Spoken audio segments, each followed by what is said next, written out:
Okay, hello, super moms, super dads. We are live. Good afternoon. Good afternoon from Nigeria.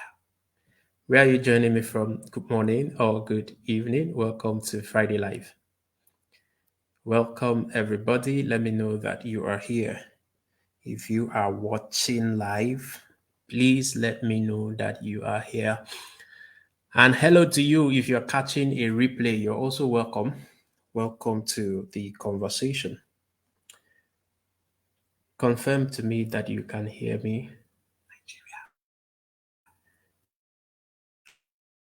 So you are welcome.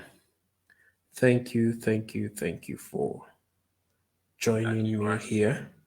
If you are what? All right. Welcome. So today we are discussing secular versus gospel music. So what do you think? Which is your preference? Secular music or gospel? Okay. So let me know in the comment section. That's essentially what today's conversation is going to be about. I ideally promised to do this video earlier in the week, but for some reason we are here today. So let's get right into it. Tell me what you think. Tell me what comes at you as we discuss. Put in your questions. I like to hear your views. I like to get your perspective as we go on with the conversation. So imagine for a moment, right, that it's a beautiful evening in Lagos. It's always a beautiful evening in Lagos, Abby. Okay. It's a beautiful evening in Lagos. You find yourself, the only challenge is that you are in traffic. Okay. You're coming home from work. You are in this traffic. Hi, Stella. Hi, Esther and Lama. Okay. I see a few persons. You guys are welcome. And thank you for joining me. Please drop a comment. Let me see that you are here. I think I need to put my other screen here so that I can be sure and acknowledge you when you come in. So I was saying you are in this traffic, right? Coming home from work, and it's Monday evening, whatever day it is. It could be Friday as well. But think about the familiar music. Think about the familiar songs that you would be listening to.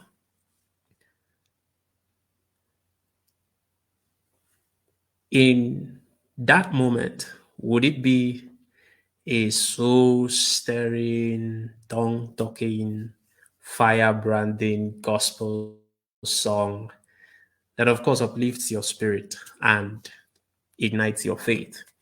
Or would it rather be some Afrobeat track that is popping and, all of those things that come with it? Which one is it for you? Let me know. Put it in the comment section. Okay, so the point is it's undeniable, right?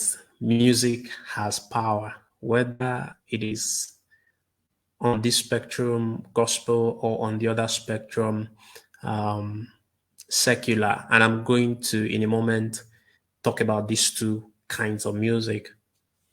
But it is undeniable the power that it has to capture our hearts, to move us in profound ways. Okay, so whether it is secular music or the melodies of Christian music, gospel music has that incredible ability to, first of all, I think it unites us. Music unites every person. Just like I mentioned last week about sport having that ability and capacity to unite people. So music does that. It has ability to unite us. It has the ability to speak to the deepest of our emotions. He has the ability to speak to the deepest of our emotions. Hi, Anita. Hi, Halimat. Welcome to Friday Live. Do well, like I always say, drop me a comment if something comes at you or you have a question, something. Let me just know that we are having a conversation. So, secular music versus Christian music. That's what we're discussing today. And by the way, if you are catching this video on YouTube, don't forget to like, subscribe, do all of this YouTube stuff that we do.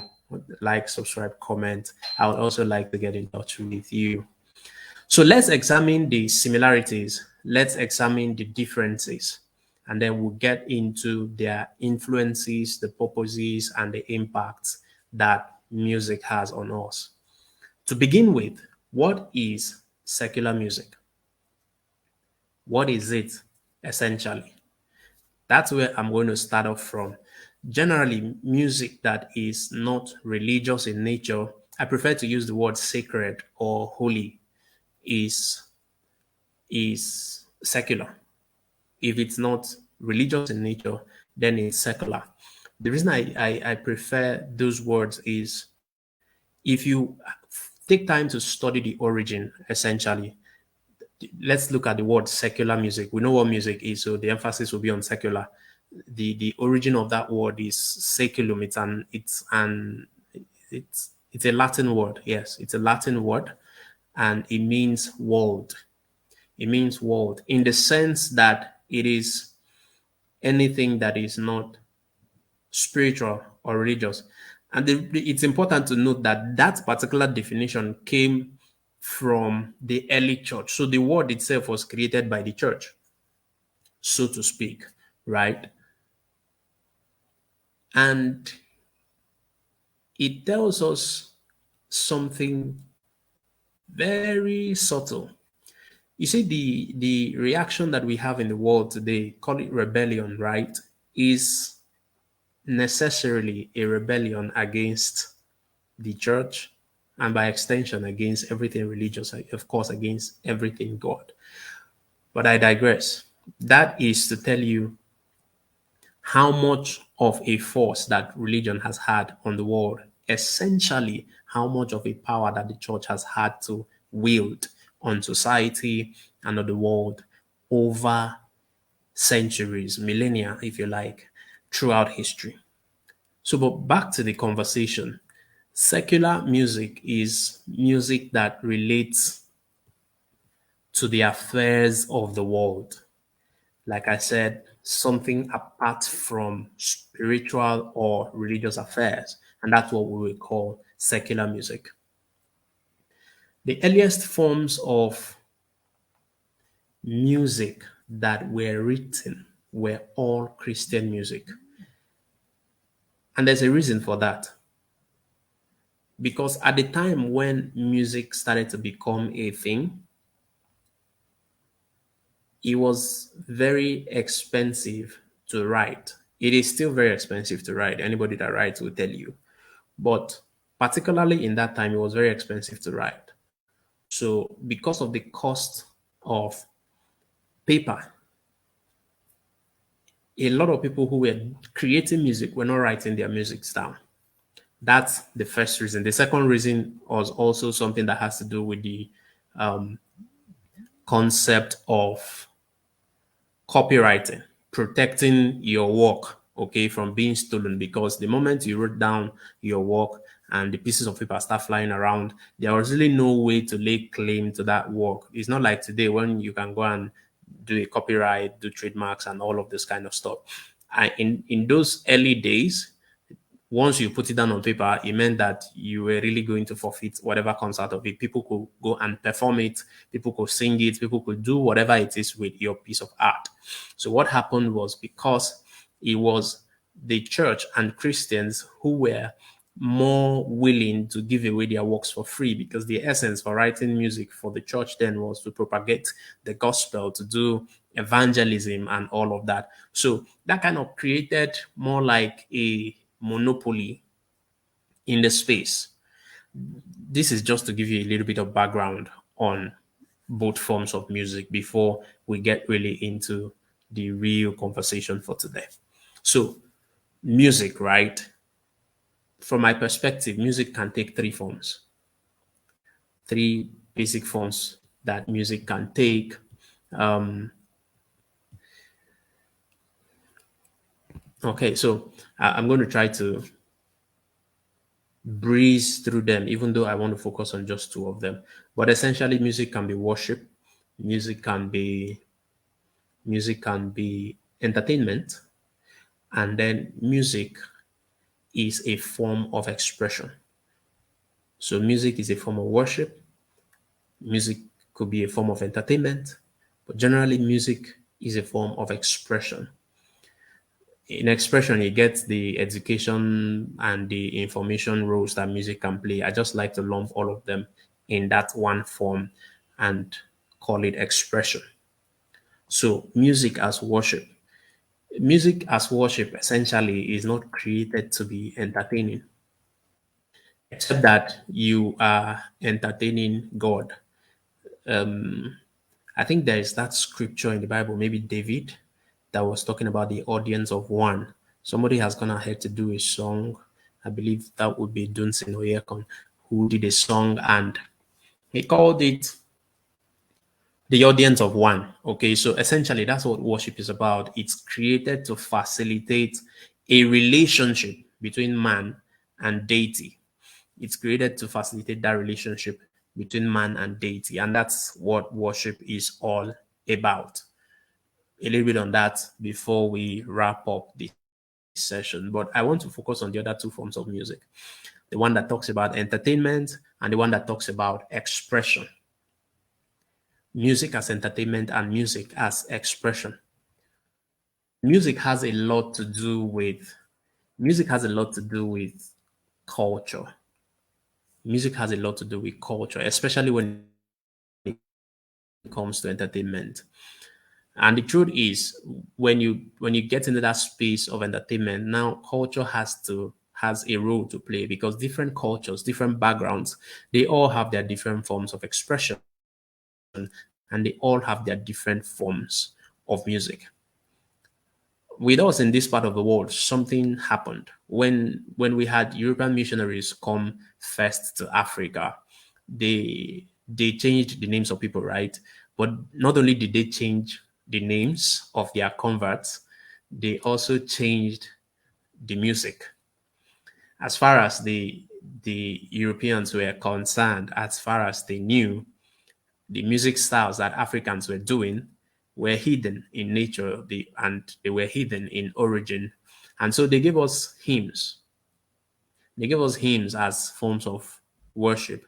And we sung the hymns European style.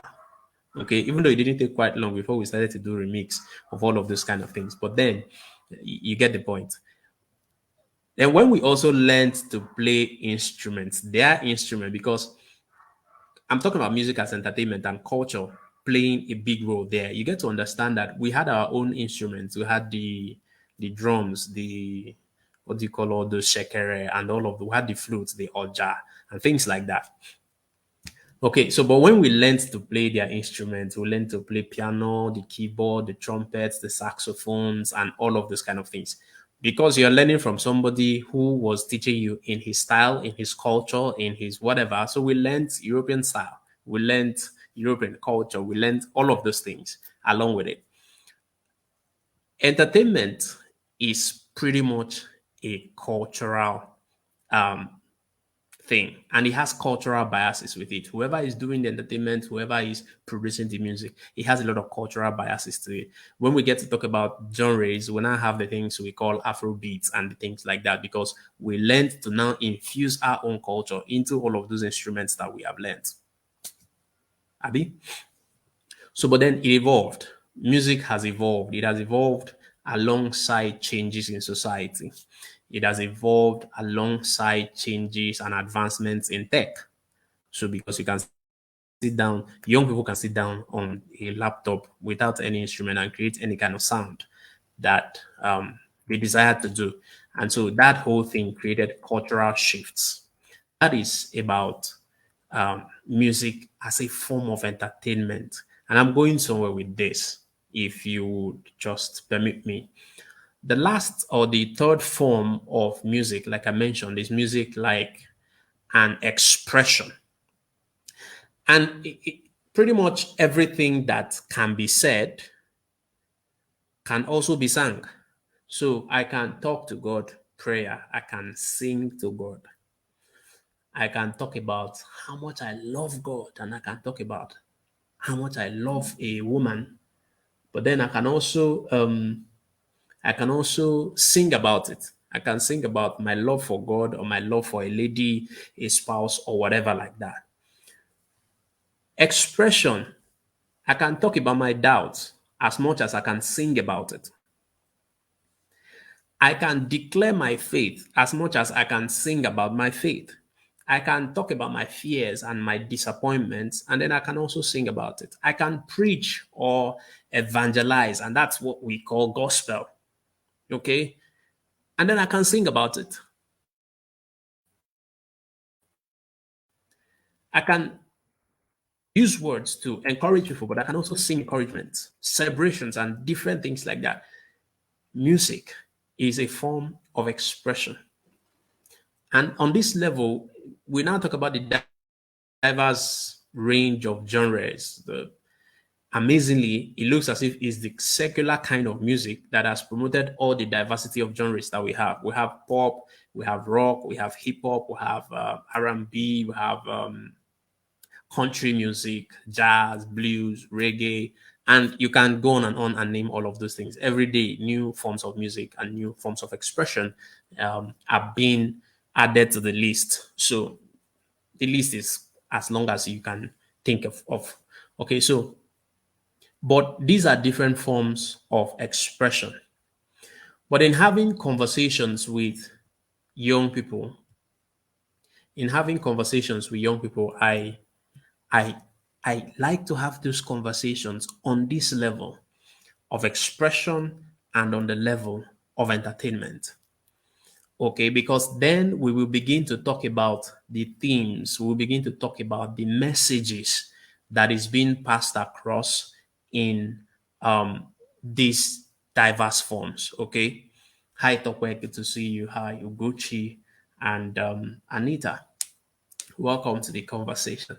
Thank you, Tope. Yes, music is culturally, entertainment is culturally biased everywhere. Entertainment is culturally biased. So, but speaking about the themes, speaking about the messages that music can carry, you can have emotional expressions. Music often conveys a wide spectrum of emotions. You have love, you have heartbreak, you have joy, sadness, anger, resilience. All of these things have been sung about. Music have been made, you know. And this week, unlike last week, I kind of want to mention a few names and throw it into this conversation. So and by the way, none of the names that I mentioned in this talk it sends a signal of endorsement or whatever. These are just examples, right? So when you talk about people that do all of the emotional things, and I'm dwelling on the secular now, you talk about the likes of Asha, Simi in Nigeria, Adekunle Gold, there's the Johnny Drills, and I like Kobam Sasuko, okay?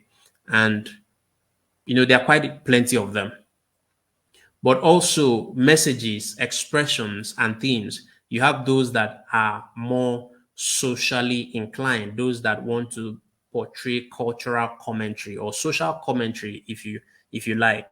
So on that level, music becomes their platform or the platform for a particular artist to address social issues. They become advocates. They sing, they advocate through their music. They express their perspectives on topics. It could be political, it could be even religious, identity, relationships. But essentially they are expressing perspectives. The likes of the fellas of this world, and very, very lately in this time you have the fowls of this world. Somebody said Asha is my favorite. Okay, that's good. Okay, so you have if you listen to Fela, if you listen to Fowls, most of the time they are more politically inclined in the music that they do. It doesn't mean that they don't do other forms, but I'm just using this as an example of expression and of themes that music can carry. Some others carry personal narratives, some of that just tell stories. And that's where all of the music that has been done in Lagos, majority of them, they are just talking about what is happening in Lagos, the Lagos lifestyle, and all of those kind of things. Okay. Um, if you foreign guys, I know this lady, I think her name is Agnes, that did a song or an album called Philharmonics. That example comes to mind. If you grew up, you're old enough to know the Celine Dion's and all of those guys. There used to be one African China guy in Lagos. And but essentially, most of the song that is done in Lagos, they just want to talk about the lifestyle. They just want to tell stories and things like that. Then we come to entertainment, the one I call escapism, right? Music provides some kind of entertainment that serves as a form of escape from reality for young people. They want to take a break from real life, they want to take a break from daily life. And then allows not just young people. You know, when I say young people, last week I was saying that whatever impact that music has on one person, it has on the other person. It just depends on how um, you are able to assess the content of what it is that you are taking in. But then it allows the listener to kind of soak themselves in the creativity of the music. And that was how the whole Afrobeat thing it was born. So it was purely entertainment, entertainment, and entertainment. But now let me get into the Bible. I was having this conversation with um, Coach T sometime earlier in the week. We were in this meeting and we are talking about music and how it affects our young people, and the fact that parents should really come into that space where you are able to have conversations with your children, with your young people on the subject of music, because it is something that if you ignore it, it will bounce back on you very, very heavily. And I've also decided that in we are having part of the curriculum for this year's boot camp. We're going to dwell on this subject of music in one of the sessions with young people, and then we're having this what is it called, a collection of a playlist. I don't know yet, but it's going to be a very long playlist that we will be recommending both for you as a parent and for your child, because the discipline of sitting down to judge and to assess the quality of what you're listening to is something that is not easily given. And there are two books in the Bible that God is not talked about at all. No matter how many times you go through that book, you will not find God mentioned in one of them. There, that those are the book of Esther and Songs of Solomon. Of course, if you read Songs of Solomon, it even goes to the extreme of discussing love, sex, and sexuality. Okay, there is a particular verse that in the book of Songs of Solomon, some only two translations I've seen that try to interpret it as though that verse was talking about God, but essentially it wasn't, because if you go study the text in detail, you realize that there is no mention of God in those two books of the Bible. And why am I saying this? I looked at those two books and I learned something very profound about music and how that you can focus on that as a conversation while helping your teenager make the right choices when it comes to music and entertainment. Music has the power to do a lot of things. It has the power to do a lot of things. First of all, is music has the power, like every other form of art, I keep saying, it has the power to influence and shape culture. And what is culture? The way of life of a group of people. Elementary social studies, Abby. Music has the power to shape and influence culture. So, question is, what way of life is this particular music attempting to promote, attempting to shape, attempting to influence? And so you can begin to make your judgment on those bases and amplify your belief, your value, your aspirations, your thoughts, and stuff like that. Question is, this this choice that you have made, What is it reflecting and what is it amplifying? Which of your beliefs do you really believe what it is saying? Do you really share the same values with the content of this piece of art? Or do you share the same aspirations with the content of this piece of art? And then you will be able to make a choice. Music also has the power to spark conversations. It inspires movements, like whether it could be political movements, it could be social movements, it could be, all of those advocacy things that I mentioned. And it also contributes to social whatever in the society. Essentially, the social fabric, what keeps together the society. So when you're listening to music, the question that we can have a conversation around is what is the contribution that this particular piece of art is making? Is it positive or is it negative? And on that level, it will be a lot easier to make a decision. If you notice, I've not really bothered you about should you choose between secular and gospel. I did a lot on that in the video for last week. You can go look at the replays. But then music also has the ability, the power to address significant issues. It has the power to promote unity, encourage dialogue, again, on the political spectrum and things like that. What is this one doing that we are going to listen to?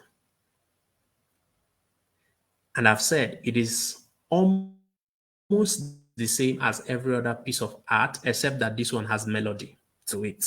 So it's like poetry, it's like painting, it's like football, but this one has a lot more to it than the others.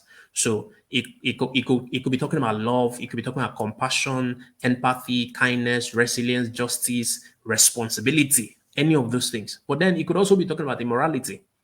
It could be talking about drugs. It could be promoting the rape culture. Somebody did a song in Nigeria one time where he was bragging about rape. And sometimes you really wonder how these things escape the censorship that ideally they were supposed to go through. But then there's the rap music from the West also has contributed a lot of drug issues and rape culture, violence, and stuff like that. By the way, I'm going to mention a few names in rap just before the end of this session. And so that if that is your preferred genre, you can also find what is wholesome and what is uplifting in any of those genres. That's my point. Okay. Music is supposed to be able to encourage the listeners to live meaningful lives. And there's a book again in the Bible that is dedicated to music. That book is the book of Psalms. Okay. And then you agree with me that all of Psalms, every Psalm is not worship. Okay. We can agree on that. About 150 of them. Okay. So um, there's this other book of Lamentations, which is also a group of songs, but essentially you can call that genre the dirge. Okay, all those emotional things. Can have conversation and still end up in a very good place with your teenager without really having to fight back and forth on opinions and choices. But something very important I wanted to throw into this conversation, and this is the good time to do it, is money. Money plays a very, very important role in music, and it's on two levels. On two levels, right? On the first level is input. The input level is about the amount of money that goes into making music. It costs quite a lot to do music. Keep that aside. On the second level, the role that money has to play when it comes to music is on the reward level, the reward to the artist. The artist wants to earn a living. They want to, and so last week I was talking about the controversy around how much music artists were being paid or stuff like that. And I said, you see, when a music artist earns this XYZ amount of money. You need to take into consideration that they have to pay stage backup, they have to pay instrumentalists, they have to pay for the production of the music, they have to pay for all the props and things that you see and you appreciate about that music. So money really plays roles on those two ends, the input level and the reward for the artists themselves. Now, here's where I'm going with this conversation. Davido did Timeless concert earlier this year. The details about that concert, I think the minimum fee on the ticket list was 50,000 naira. And then it went as high as 7 million for the whatever tables, all of those categories. The audience were 50,000 audience and the venue was maxed out. Okay. Question is, who and who bought those tickets? Did they come from Sky? Did they come from Hellfire to come and buy those tickets? It is still us, the same group of persons. So my point here is when you talk about gospel secular music, Christians will rather pay 10 million naira table for to be table for 10 to listen to the video than pay 10,000 naira to go to the experience. Abi, the experience is probably the biggest gospel stage in Nigeria. How much have you paid? When was the last time you went to the experience and you gave them money? When was the last time Dunsin Oyekan does a worship concert that I like? I think he does it every month. I don't really know. You can go check it out. He does a worship concert that he calls Upper Room. How many times do you even know about it? How many times have you gone there and you give them money to add to what they were doing? So my point is, money pays and it plays an important role in what we see produced as music on the output. Okay, so if we're going to shape culture, if we're going to influence all of this, we have to start putting money where our mouth is. Okay, good people need to get into the space of music and do clean music, whether it is secular or it is gospel.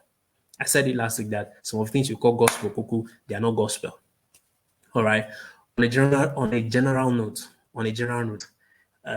today and especially in Nigeria, the lyrics of many, not all secular songs, but many of them, the lyrics are not worth listening to.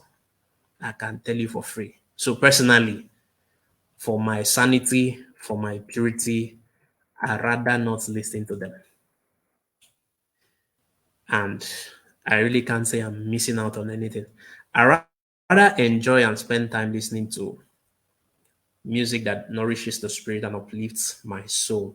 And remember, like I said, I've not really told you whether it is gospel or secular, but a renewed mind is able to discern. That conversation we're having earlier this week, one of the critical things we need to start teaching young people in this generation is the skill of discernment. It is a skill, the skill of discernment. So a renewed mind is able to discern. And the more you long to be closer to God, the more you long to manifest that closeness, the less you will find yourself listening to unwholesome stuff. Not all secular music is unwholesome. I think a good number of them are quite wholesome.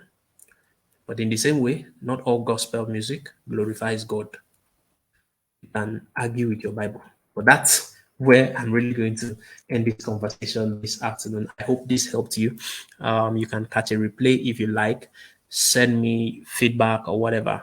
And like I did mention, join us for boot camp in August. Tomorrow is 1st of July. Join us for boot camp in August, and we will have a lot more on this music thing. I said also that I was going to mention a few names. I am not endorsing. You can go check them out. You can go check them out. If your child is the rap kind of person, you want to listen to somebody like Lecrae,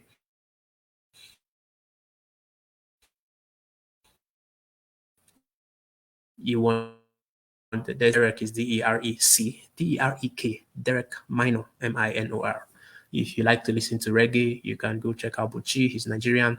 And then I mentioned all those names I did earlier on. You can go check them out.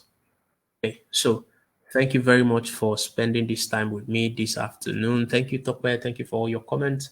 Tag somebody in the comment section here. Let them know that this has happened. Of course, if you're catching a replay on YouTube, don't forget to like, subscribe, and hit the notification bell. I guess that's what they do. So do it, right? Drop me a comment. I'll respond to you. Thank you very much. Enjoy the rest of your day. Have an amazing weekend. Bye bye.